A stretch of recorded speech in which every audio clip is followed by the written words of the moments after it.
Natural wine became a revolution. Freedom, minimal intervention, wines that are alive. But somewhere along the way, the line got blurry.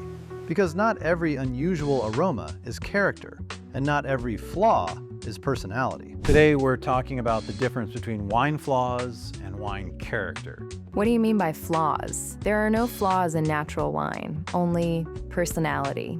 Conventional wine is literally dead juice with chemicals. That's actually not how wine works. Let's start with the basics. Hold on, I need to check if this one is vegan on Barnivore. Okay, continue. So let's talk about VA, volatile acidity.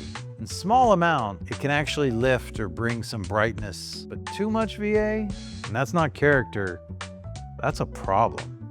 You shouldn't be drinking it. Oh, I love VA. It adds complexity.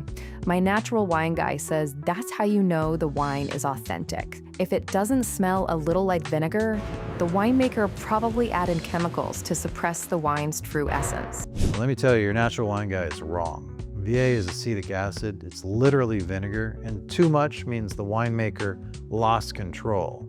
Lost control or embrace the chaos? This wine tastes like freedom. No, it tastes like salad dressing. I don't think you really understand minimal intervention. Okay, next is Brettanomyces, or Brett. This is a wild yeast that can give wine a barnyard, Band-Aid, or sweaty saddle smell. Some people like a tiny bit of Brett for earthiness. Brett is what makes natural wine real. If your wine doesn't smell like a horse stable, is it even wine? Actually, if your wine smells strongly of a horse stable, it's contaminated with Brett, which is considered a flaw by most winemakers because it covers up the actual fruit and terroir. My wine guy says Brett adds funky complexity, and honestly, only boring people don't appreciate it. Oh, there's a difference between a subtle earthy note and a wine that smells like you're cleaning out a barn. Brett can completely dominate and hide everything the winemaker was trying to achieve. Maybe the winemaker was trying to achieve barn. Trust me, no one is trying to achieve barn. Well, the producers I follow on Instagram are.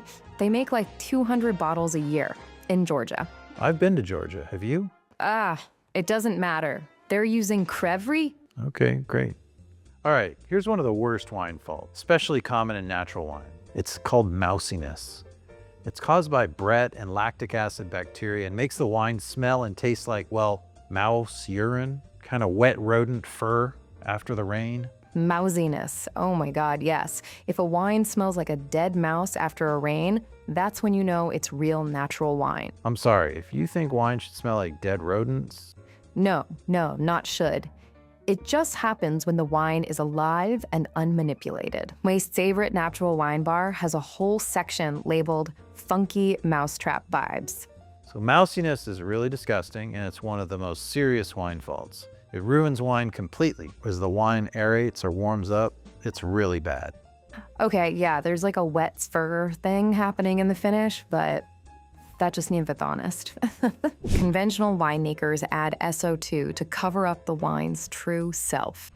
No, they add sulfur dioxide to prevent microbial spoilage, like the bacteria that cause mousiness. This isn't true self, this is contamination. I prefer microbial collaboration. Your wine tastes like a rodent cage bedding. You just don't appreciate terroir. I mean, this wine's expressing the whole ecosystem of the vineyard, even the mice that live there. The mice are not supposed to be in the wine. Circle of life, baby. All right, let's talk about oxidation. When wine is exposed to too much oxygen, it loses its fresh fruit character and starts tasting flat, nutty, or like sherry. That's a flaw unless you're intentionally making oxidative wine like sherry or vin jaune. Oxidation is just evolution. Wine the living thing here, it wants to breathe. Conventional winemakers are so controlling. They add sulfites to suffocate the wine. Sulfites don't suffocate wine. They prevent oxidation and bacterial spoilage. And by the way, all wine has naturally occurring sulfites, even your precious natural wine. Well, that's just conventional propaganda. My wine says no added sulfites on the label. Yes, no added sulfites, but that does not mean no sulfites. Sulfur occurs naturally throughout the world and including in vineyards. and on the grape. That's something big wine would say. Now, cloudiness and sediment can be normal in unfiltered wines. And that's a stylistic choice that many winemakers make. But sometimes cloudiness means the wine is re-fermenting in the bottle or has spoilage organisms, and you have to know the difference. This is unfiltered but stable, totally fine. Cloudiness means purity. The cloudier, the more honest. My wine is basically a smoothie. Your wine is probably re-fermenting in bottle and it's fizzy when it shouldn't be. It's a little fizzy. That means it's alive. That means it might explode or make you sick. Uncontrolled re-fermentation is dangerous and gross. Oh, it's transcendent. Well, I hope you don't get botulism. Reduction is when wine develops sulfur compounds and smells like rotten eggs. A little can blow off with air, but strong reduction is a winemaking fault. You can try to let it breathe, but if it doesn't go away, it's a problem and you probably shouldn't drink it. Mine smells like a flat tire sometimes. I actually love that. It's earthy. That's not earth, that's hydrogen sulfide. Your wine literally smells like rotten eggs and something went wrong in the winery. What went wrong or went wild? Conventional winemakers are obsessed with clean wines. But life is messy, and wine should be messy too. Actually, your wine should be clean and drinkable. It is drinkable. You just have to recalibrate your palate to appreciate honesty. I don't need to recalibrate my palate to appreciate rotten eggs. Look, here's the thing. Natural wine can be amazing when it's made by skilled winemakers who understand their craft. Low intervention means using traditional methods carefully. When you embrace every flaw as character, you're not appreciating wine, you're just accepting bad winemaking. So you're saying natural wine is bad? I'm saying flawed wine is bad, whether it's natural or conventional.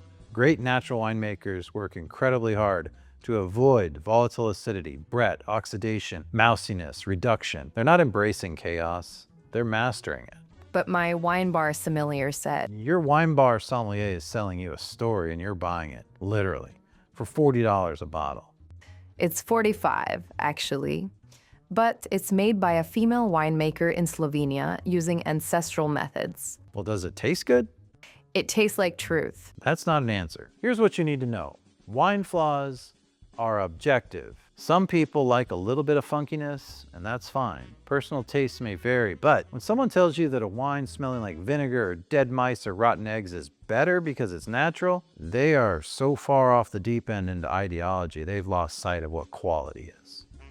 Wait, does this wine actually taste good? Or have I been gaslit by Instagram? Welcome to the journey.